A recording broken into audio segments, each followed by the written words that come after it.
नमस्कार दोस्तों, स्वागत है आपका आज के हमारे इस कहानी के नए एपिसोड में।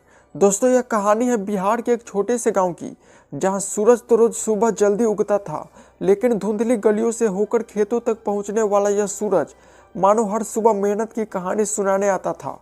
क्योंकि उस गांव के लोग सपना देखना तो जानते थे, लेकिन उन्हें पूरा करना शायद नहीं, क्योंकि उनके पास साधन नहीं थे।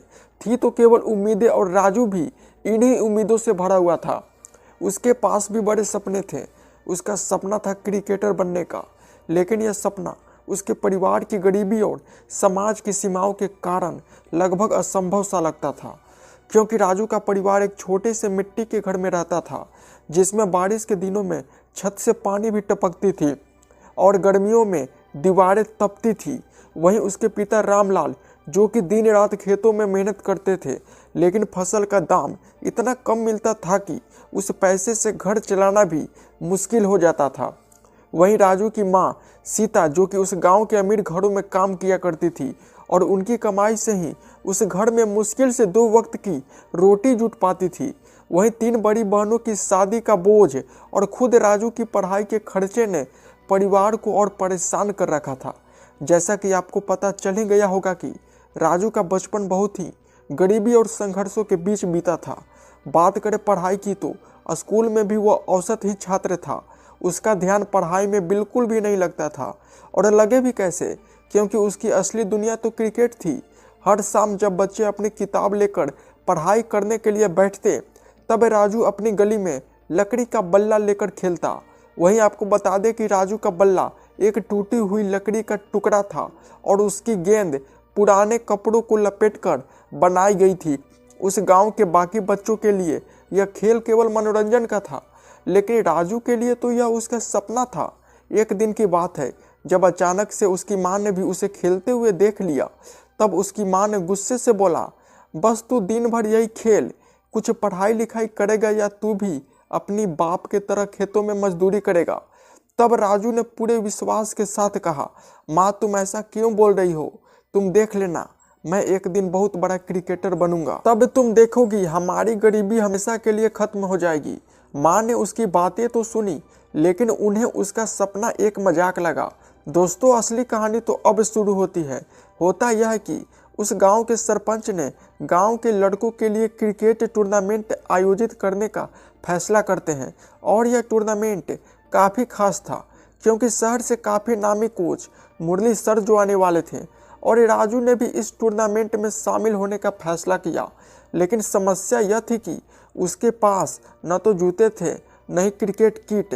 तब उसका दोस्त श्याम उसकी मदद के लिए आगे आता है। वह राजू से कहता है, राजू यह मेरी पुरानी किट तू ले ले, मुझे पता है तू सबको हरा देगा। दोस्तों, अब आता है मैच का दिन। राजू भगवान का नाम लेकर मैदान पर उतरता है। फिर क्या था, लगता है भगवान ने उसकी प्रार्थना सुन ली, क्योंकि उस मैच में राजू के प्रदर्शन ने सभी को चौंका दिया। उसने अकेले दम पर आखिरी ओवर में 6 छक्के मारकर अपनी टीम को जीत दिलाई। तब मुरली सर ने उसे अपने पास बुलाया। उन्होंने राजू से बोला, राजू तुम्हारे अंदर गजब की प्रतिभा है। अगर तुम मेहनत करो तो एक दिन तुम भारतीय टीम में जरूर खेलोगे। दोस्तों, यह पहला मौका था जब किसी ने राजू के सपने को इतनी गंभीरता से लिया हो। मुरली सर ने राजू को अपनी एकेडमी में दाखिला दिलाने का भी सुझाव दिया, लेकिन राजू ठहरा गरीब लड़का। उसके पास इतने पैसा कहाँ से आते कि वह इतने बड़े एकेडमी में अपना दाखिला करवा भी पाता। लेकिन फिर भी राजू को अपना सपना हर हाल में पूरा करना था, इसलिए उसने यह सारी बातें अपने पिता को बताई। तब राजू के पिता ने कहा, बेटे हमारे पास इतने पैसे नहीं हैं, हम तो तुम्हारी पढ़ाई का खर्च ही मुश्किल से उठा पाते हैं। लेकिन फिर भी राजू के सपने को पूरा करने के लिए रामलाल ने एक बड़ा फैसला लिया। दरअसल उसने अपनी ज़मीन ही गिरवी रख दी। तब गांव के लोगों ने इसका काफ़ी विरोध भी किया, लेकिन रामलाल को अपने बेटे पर पूरा भरोसा था, और आखिरकार राजू का दाखिला उस बड़े एकेडमी में हो ही गया। लेकिन पहली बार शहर में आए राजू के लिए यहाँ पर उसका जीवन काफ़ी कठिन था, क्योंकि यहाँ पर राजू को एक छोटे से कमरे में रहना पड़ा। खाना काफ़ी साधारण था, और उसे हर रोज़ पैदल चलकर ही एकेडमी जाना पड़ता था। एकेडमी में उसके साथी खिलाड़ी महंगे उपकरणों और सुविधाओं के साथ आते थे, लेकिन राजू के पास केवल उसका जुनून था। राजू ने हर दिन सुबह सबसे पहले प्रैक्टिस शुरू कर देता और देर रात तक कड़ी मेहनत करता। मुरली सर भी उसकी लगन को देखकर काफ़ी प्रभावित हुए। उन्होंने राजू से बोला, राजू एक दिन तुम्हारी मेहनत जरूर रंग लाएगी। उसके कुछ दिन बाद उस एकेडमी में एक बड़े टूर्नामेंट का आयोजन हुआ, जिसमें राज्य के बड़े चयनकर्ता भी आने वाले थे। लेकिन बदकिस्मती से टूर्नामेंट से 2 दिन पहले ही राजू को काफ़ी तेज बुखार हो गया और डॉक्टर ने उसे सलाह दी थी कि इस हाल में तुम क्रिकेट मत खेलना। मुरली सर ने भी राजू से यही कहा कि रहने दो, तुम मैच मत खेलना, तुम्हें अभी आराम करना चाहिए। लेकिन राजू कहाँ मानने वाला था। उसने सर को जवाब दिया कि नहीं सर, मैं यह मौका नहीं गंवा सकता, मैं ज़रूर खेलूँगा। अब आता है मैच के दिन। उस दिन राजू ने शानदार 120 रन बनाए और अपनी टीम को जीत दिलाई। तब चयनकर्ताओं ने भी उसके खेल से काफ़ी प्रभावित हुए। उसे राज्य टीम के लिए चुन लिया गया। मानो यहाँ तक राजू का आधा सपना पूरा हो चुका था और अब वह अपने सपने को पूरा करने के लिए और ज़्यादा मेहनत करने लगा। और फिर राज्य टीम में खेलते हुए राजू ने कई शानदार पारियां खेली। उसकी लगन और शानदार प्रदर्शन ने उसकी टीम को रणजी ट्रॉफी के फाइनल में पहुंचा दिया।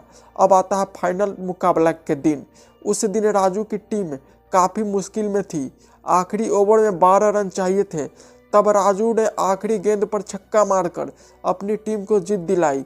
यह उसकी प्रतिभा का एक और बड़ा प्रमाण था।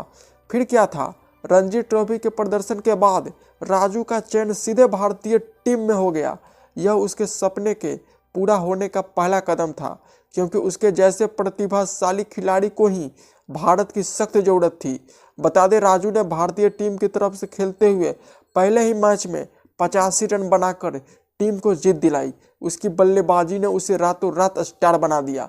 दोस्तों, राजू की सफलता ने उसके परिवार और गांव की ज़िंदगी ही बदल दी। उसने अपनी ज़मीन वापस खरीदी और गांव में एक बड़ा क्रिकेट एकेडमी खोली, जहां पर बच्चों को मुफ्त में ट्रेनिंग दी जाती है।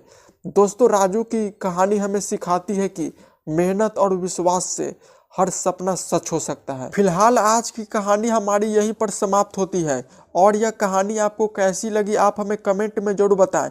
बाकी मिलते हैं अगले दिन ऐसे ही बेहतरीन कहानियों के साथ।